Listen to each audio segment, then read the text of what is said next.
आप सभी को मेरा यानी नीलम सक्सेना का प्यार भरा नमस्कार। जब तक कुछ लोग जुड़ते हैं तब तक मैं गत वर्ष में मेरी पुस्तकों के बारे में थोड़ा सा बताना चाहूँगी कि मैंने कुछ 2 साल के अंतराल के बाद शुरू की थी पब्लिश करना। और लाइन्स ऑफ फेट सबसे पहले आई थी, फिर उस जो कि शॉर्ट स्टोरी कलेक्शन है, फिर कई बसंत देखे हैं मैंने जो कि काव्य संकलन है, द रेड डायरी जो नावल है, और रंग भरा तोहफा जो शॉर्ट स्टोरी कलेक्शन है, और अब splinters of a broken mirror जो कि एक इंग्लिश पोइट्री कलेक्शन है।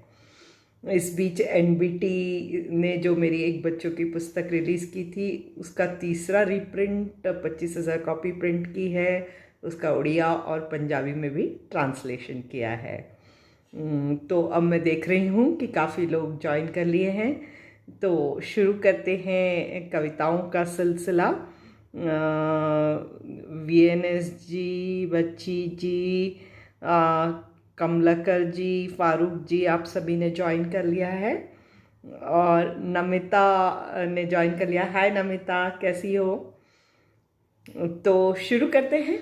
एक 4 लाइनर के साथ शुरू करना चाहूँगी कि शाम खुश रंग है, चिराग जल रहे हैं। शाम खुश रंग है, चिराग जल रहे हैं, मेरे भी जिगर में खाब मचल रहे हैं, मेरे भी जिगर में खाब मचल रहे हैं। तो पहली कविता जो आपके समक्ष मैं आज प्रस्तुत करना चाहती हूँ उसका शीर्षक है मेरे ख्वाब। मेरे ख्वाब बहुत सताते हैं मुझे, मेरे ख्वाब बहुत सताते हैं मुझे। सुना था कि उम्र की कलम जैसे जैसे ढलती है मुश्किल होता जाता है ख्वाबों से जुड़ना, आशाओं संग उड़ना, पर मेरे ख्वाब तो बहुत सताते हैं मुझे। कभी कभी सोचती हूँ बस यूं ही बैठी रहूं, जैसे किसी तालाब में पानी स्थिर हो जाता है और हिलना नहीं चाहता।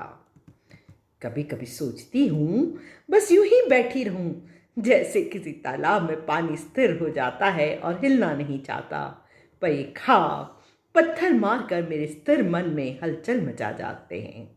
पर ये ख्वाब पत्थर मारकर मेरे स्थिर मन में हलचल मचा जाते हैं। मेरे ख्वाब बहुत सताते हैं मुझे। चलो, कोई बात नहीं, ये ख्वाब तो नहीं छोड़ेंगे मुझे छेड़ना, ये तो किसी प्रेमी की तरह हाथ पकड़े ही रहेंगे मेरा। ये ख्वाब तो नहीं छोड़ेंगे मुझे छेड़ना, ये तो किसी प्रेमी की तरह हाथ पकड़े ही रहेंगे मेरा। तो सोचती हूँ मैं कि मैं भी हाथ थामे इनका, उड़ जाऊं हवाओं में फिजाओं में और छू लूं आसमान। सोचती हूँ मैं कि मैं भी हाथ थामे इनका, उड़ जाऊं हवाओं में फिजाओं में और छू लूं आसमान। दोस्तों, कोई भी चीज़ पाने की शुरुआत एक ख्वाब के सहारे होती है, एक सपने के सहारे होती है, और ऐसे सपने आप देखते रहिए जैसे कि मैं देखती हूँ। और बहुत लोग जुड़ गए हैं, तो सभी कमेंट्स तो मैं नहीं ले पाऊँगी, पर कुछ कमेंट्स लूँगी। स्वाति वेरी नाइस लिख रही हैं, गिरजा जी लिख रहे हैं आप गाना अच्छा गाती है, एक सुनाइए। आज गाने का प्रोग्राम नहीं है, आज कविता का है। गाने के प्रोग्राम में ज़रूर जुड़िएगा हमसे। अपर्णा जी, हेलो अपर्णा जी, आप ज्वाइन करती हैं तो बहुत अच्छा लगता है। श्री सन जी, अंजू वर्मा जी, और छाया सिंह जी लिख रही हैं वाह वाह क्या बात है। उमेश जी, अरुण पाठक जी, सुनील भारद्वाज जी और विशु तिवारी जी, सभी ने ज्वाइन कर लिया है। सब लोगों को देख के बहुत अच्छा लग रहा है। और निवेदिता लिख रही हैं कि कमेंट्स डिसेंट रखें। मैं यहाँ सुजीत राज जी के कुछ इंडिसेंट कमेंट्स देख रही हूँ, तो इस तरह के इंडिसेंट कमेंट्स आप लिखेंगे तो आपको इस पेज से बैन कर दिया जाएगा, ये आप सभी जान लें। तो कमेंट्स को कृपया करके डिसेंट रखें। ये एक काव्य का पेज है, लिटरेचर का पेज है, और लिटरेचर को माँ सरस्वती सा सम्मान दिया जाता है, और वही सम्मान इस पेज को दें, ऐसी आपसे नर्म गुजारिश है। तो बढ़ते हैं आगे। एक 4 लाइनर पेश करना चाहती हूँ। तुम्हारा हंसी चेहरा कर देता है दिल को शाद, तुम्हारा हंसी चेहरा कर देता है दिल को शाद, तुम ही तो हो ईश्वर से मांगी हुई मेरी मनचाही मुराद, तुम ही तो हो ईश्वर से मांगी हुई मेरी मनचाही मुराद। तो आप समझ ही गए होंगे कि ये मैंने किसके लिए लिखा है। जी हाँ, ये 4 लाइनर है मेरी बेटी के लिए। जब एक बेटी का जन्म होता है उसी के साथ साथ एक माँ का भी जन्म होता है, और ये तोहफ़ा मेरी ज़िंदगी का सबसे कीमती तोहफ़ा था। और उसी पर पेश है अगली कविता जिसका शीर्षक है तुम्हारा आना। जी हाँ, तुम्हारा आना। तुम्हारा आना किसी कोरे कागज़ पर जैसे कोई खूबसूरत तस्वीर बन गई हो, या फिर रेगिस्तान की रेत पर अचानक फूल शगुफ्ता हुए हों, या फिर भूल भुलैया में खोए हुए किसी राहगीर को अचानक रास्ता नजर आ गया हो। तुम्हारा आना किसी कोरे कागज़ पर जैसे कोई खूबसूरत तस्वीर बन गई हो, या फिर रेगिस्तान की रेत पर अचानक फूल शगुफ्ता हुए हों, या फिर भूल भुलैया में खोए हुए किसी राहगीर को अचानक रास्ता नजर आ गया हो। कांपते हाथों से तुम्हें पकड़कर जब चूमा तुम्हारे रुखसार को, यूं महसूस हुआ जैसे मिल गया हो मुझे मोहब्बत का कोई खजाना, शुरू हो गया हो कोई अफसाना। कांपते हाथों से तुम्हें पकड़कर जब चूमा तुम्हारे रुखसार को, यूं महसूस हुआ जैसे मिल गया हो मुझे मोहब्बत का कोई खजाना, शुरू हो गया हो कोई अफसाना। आज जब भी सोचती हूँ तुमको, मेरी रूह अचानक ही कोई गज़ल गाने लगती है और छा जाता है खूबसूरत सा खुमार मेरे जहन में। आज जब भी सोचती हूँ तुमको, मेरी रूह अचानक ही कोई गज़ल गाने लगती है और छा जाता है खूबसूरत सा खुमार मेरे जहन में। तो ये थी कविता तुम्हारा आना, जो कि मैंने अपनी बेटी के लिए लिखी हुई थी। नम्रता ने आज ज्वाइन किया है, बहुत दिनों बाद दिखी आप, और लिख रही हैं वंडरफुल, थैंक यू। सुरेखा लिख रही हैं looking so elegant, thanks dear Surekha. Surekha बहुत बेहतरीन कवयित्री हैं, उनकी एक पुस्तक भी अभी प्रकाशित होने जा रही है। किशन जी, विक्की जी, मुकेश जी, सतीश जी, इंतज़ार जी, चंदू जी, बहुत सारे लोगों ने ज्वाइन किया हुआ है। कुछ कमेंट्स हम यहाँ ले पाते हैं और कुछ नहीं ले पाते हैं, परंतु उसको मैं बाद में ज़रूर पढ़ती हूँ जो भी आप कमेंट्स लिखते हैं। तो बढ़ते हैं आगे। एक 4 लाइनर पेश है। किस चीज़ पर इतना गुमान है, एक दिन हर तारा सिमट जाएगा। किस चीज़ पर इतना गुमान है, एक दिन हर तारा सिमट जाएगा। और फिर कोरे सा है तेरा ये बदन, वक्त गुजरेगा मिट जाएगा। 1 मिनट पानी लेना चाहूंगी।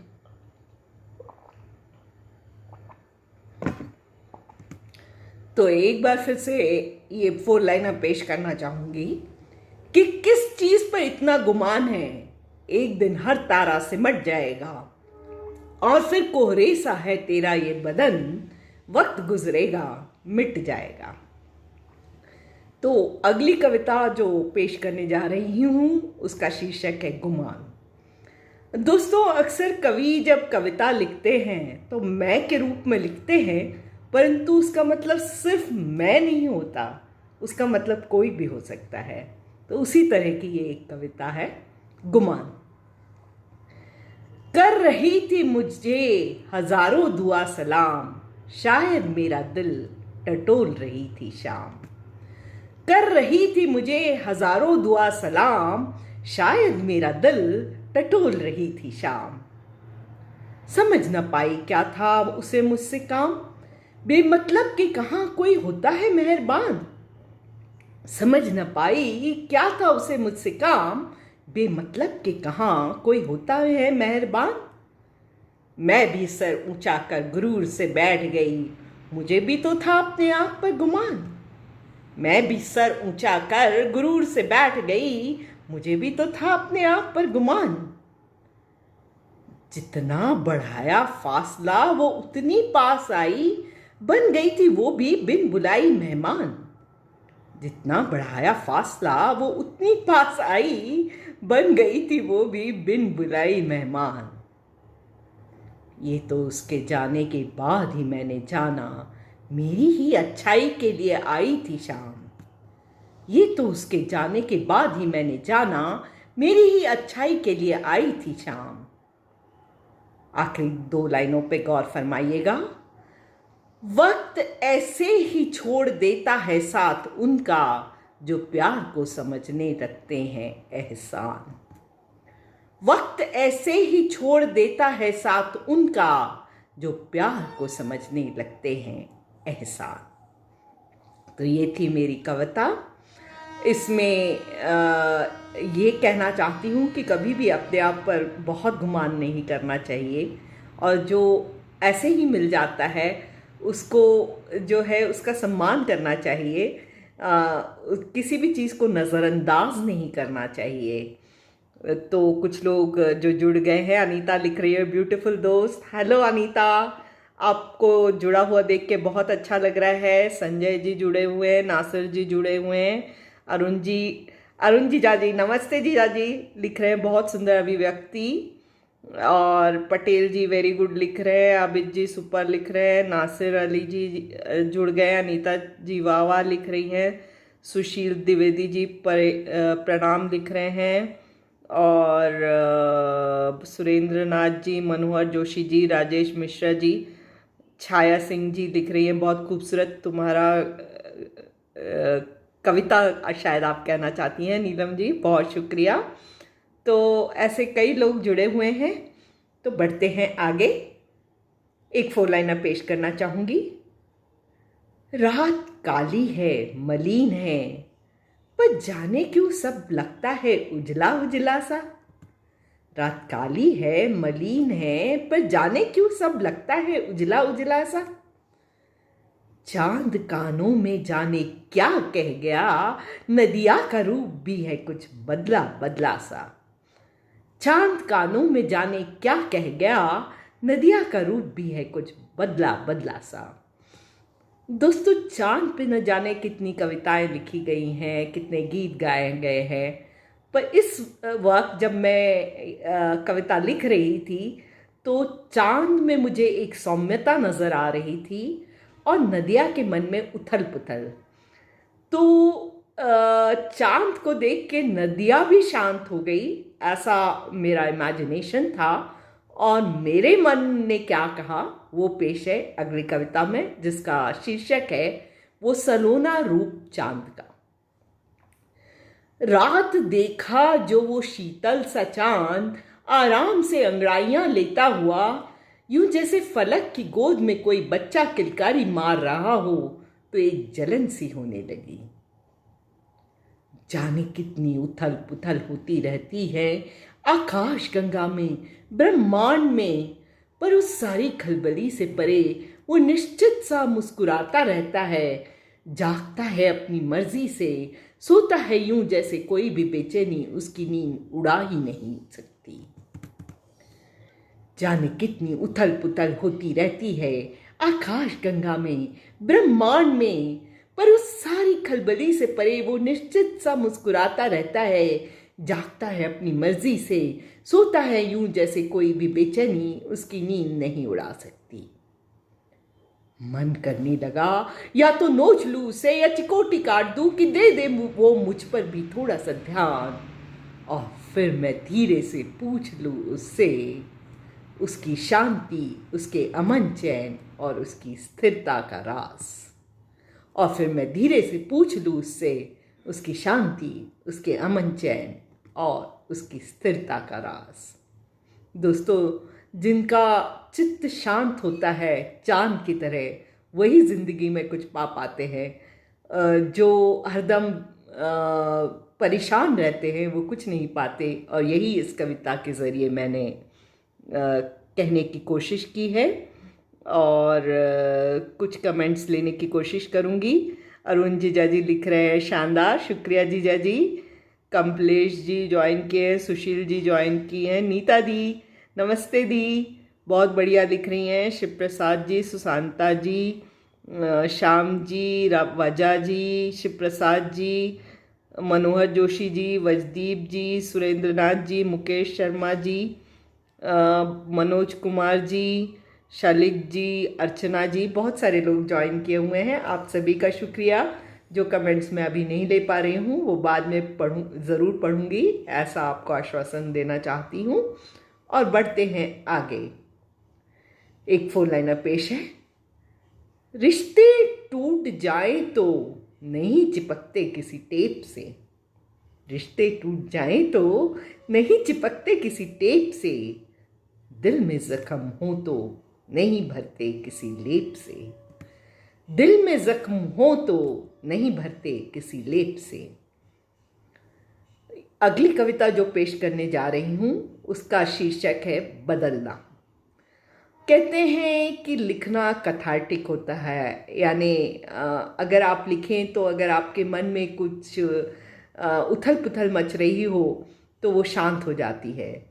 तो कोई वाक़या हुआ था जिसके बाद मैंने ये कविता लिखी थी और उसके बाद मन एकदम शांत हो गया था। तो वही कविता आपको सुना रही हूँ, बदलना। मौसम कितनी आसानी से पलटी खा जाता है, ऊष्मा से भरा आज होता है और ठंडक से भरा कल। क्या भगवान के पास भी कोई रेफ्रिजरेटर होता है जिसका जब चाहे दरवाजा खोल दिया जाता है? मौसम कितनी आसानी से पलटी खा जाता है, ऊष्मा से भरा आज होता है और ठंडक से भरा कल।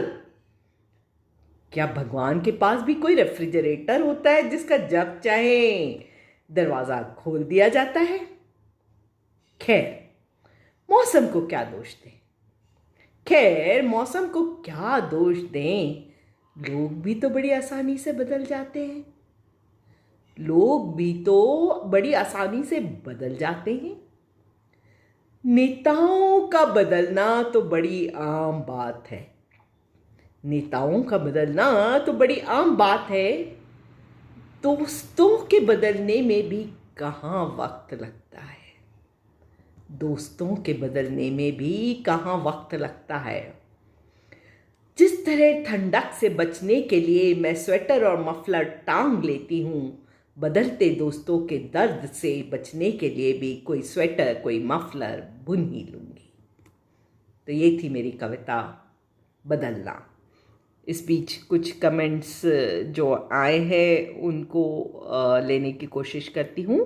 विजय जी, सूरज जी ज्वाइन किए हुए हैं, सुरजीत जी ज्वाइन किए हुए हैं, सरिता सिंह जी ज्वाइन की हैं, मनोहर जी ज्वाइन किए हैं, शेखर जी, अनु जी और सरदीप जी, करण जी, कृष्णानंद जी, राज भट्टा जी, भगवान जी, विजय जी और अरुण जीजा जी लिख रहे हैं बहुत सुंदर, बहुत शुक्रिया जीजा जी। तो अगली कविता के पहले एक फोर लाइनर हो जाए। दुआ करते हैं तुमको खुदा महफूज रखे हर गम से, दुआ करते हैं तुमको खुदा महफूज रखे हर गम से, अगर कोई कागज के फूल भी खिल जाएं तुम्हारे वास्ते उसके लिए महक मांग ले हमसे, अगर कोई कागज के फूल भी खिल जाएं तुम्हारे वास्ते उसके लिए महक मांग ले हमसे। जो अगली कविता है उसका शीर्षक है जाना। पहले आने की बात कही थी, अब जाने की बात कह रही हूं। जाते हुए वक्त से चिपका जा सकता है, उसे गोरी उंगलियों से पकड़ा जा सकता है, उसे लंबे नाखूनों से चिकोटी काटी जा सकती है, उसे न जाने की प्रार्थना की जा सकती है, उसके बदन से लिपटा जा सकता है। जाते हुए वक्त से चिपका जा सकता है, उसे गोरी उंगलियों से पकड़ा जा सकता है, उसे लंबे नाखूनों से चिकोटी काटी जा सकती है, उसे न जाने की प्रार्थना की जा सकती है, उसके बदन से लिपटा जा सकता है। पर वक्त तो वक्त है, कहाँ सुनता है किसी की याचना या फरियाद। पर वक्त तो वक्त है, कहाँ सुनता है किसी की याचना या फरियाद। वो तो चला ही जाता है, कभी धक्का देते हुए, कभी समझाते हुए, और कभी चुपचाप बिना कुछ बोले।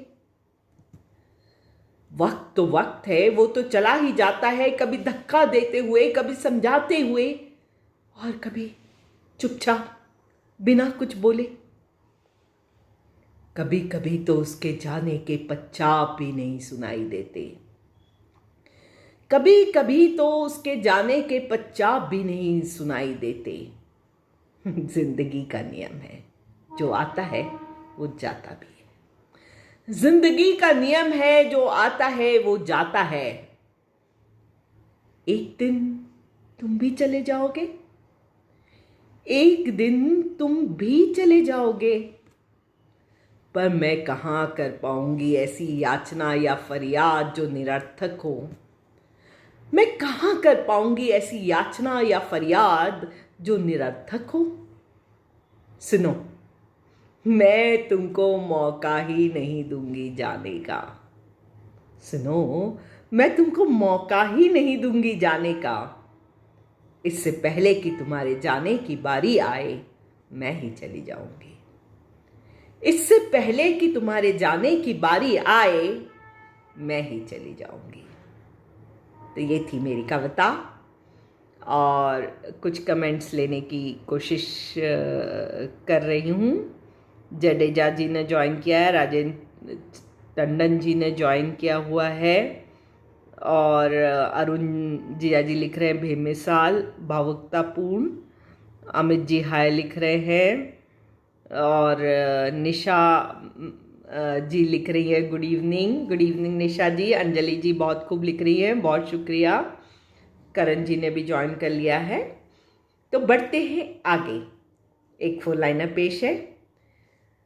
पिए जा जाम खुशी के, तूने तो सबको माफ कर दिया है।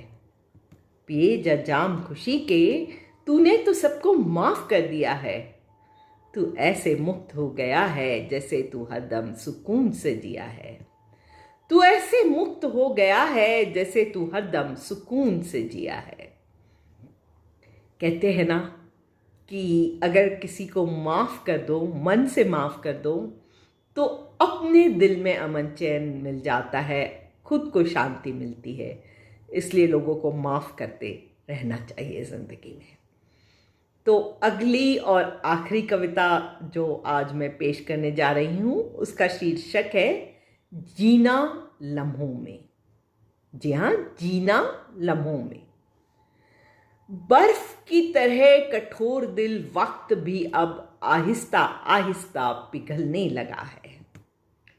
बर्फ की तरह कठोर दिल वक्त भी अब आहिस्ता आहिस्ता पिघलने लगा है। डाल दिया कायनात ने एक दिन उस बर्फ को बाल्टी में भरकर मेरी जिंदगी के आसमान में, और वो गल गल कर मुझ पर खुशी की बूंदें बरसा रहा है। डाल दिया कायनात ने एक दिन उस बर्फ को बाल्टी में भरकर मेरी जिंदगी के आसमान में, और वो गल गल कर मुझ पर खुशी की बूंदें बरसा रहा है। गुजरे कल के जख्म जो हथेलियों पर थे, उन्हें मुट्ठी में बांधकर मैंने दूर कहीं फेंक दिया है। गुजरे कल के जख्म जो हथेलियों पे थे, उन्हें मुट्ठी में बांधकर मैंने दूर कहीं फेंक दिया है। आने वाली कल की चिंता बूंदों के साथ बहा दी है, और अब वो नजर नहीं आती। आने वाले कल की चिंता बूंदों के साथ बहा दी है, और अब वो नजर नहीं आती। आज इस लम्हे में मैं जीना सीख रही हूँ, और यूं लगता है जैसे खुशी मेरी हमजुबा बन चुकी है। आज इस लम्हे में मैं जीना सीख रही हूँ, और यूं लगता है जैसे खुशी मेरी हमजुबा बन चुकी है। तो जीना तो इसी लम्हे में चाहिए। और अरुण जीजा जी बहुत खूबसूरत लिख रहे हैं, कमलेश सिंह जी बहुत अच्छा लिख रहे हैं, शशि जी ने ज्वाइन किया हुआ है, और जगदीश जी ने ज्वाइन किया हुआ है, दिनेश जी ने। अंजलि जी जो कि बहुत अच्छी कवयित्री हैं, लिख रही हैं बिल्कुल सही, बहुत शुक्रिया। कुद्दोस जी, मनोहर जोशी जी, गफूर जी, वंदना मेहर जी, प्रीतिलाल मेश्राम, दीपक शाक्या जी, प्रकाश जी, आप सभी जुड़े हुए हैं, बहुत बहुत शुक्रिया। तो दोस्तों आज मेरे जाने का वक्त आ गया, परंतु जाते जाते एक फोन लाइनर। मैं तेरे ही दिल का एक कतरा हूँ, ए खुदा मैं तुझ में हूँ समाया। मैं तेरे ही दिल का एक कतरा हूँ, ए खुदा मैं तुझ में हूँ समाया। जिस दिन मैंने ये राज जाना, उस दिन मुकम्मल मैं बन पाया। जिस दिन मैंने ये राज जाना, उसी दिन मुकम्मल मैं बन पाया। तो आशा है आपको मेरी कविताएं पसंद आई होंगी। फिर मिलते हैं अगले हफ्ते, तब तक के लिए शब्बक है, नमस्कार, वणक्कम, गुड इवनिंग।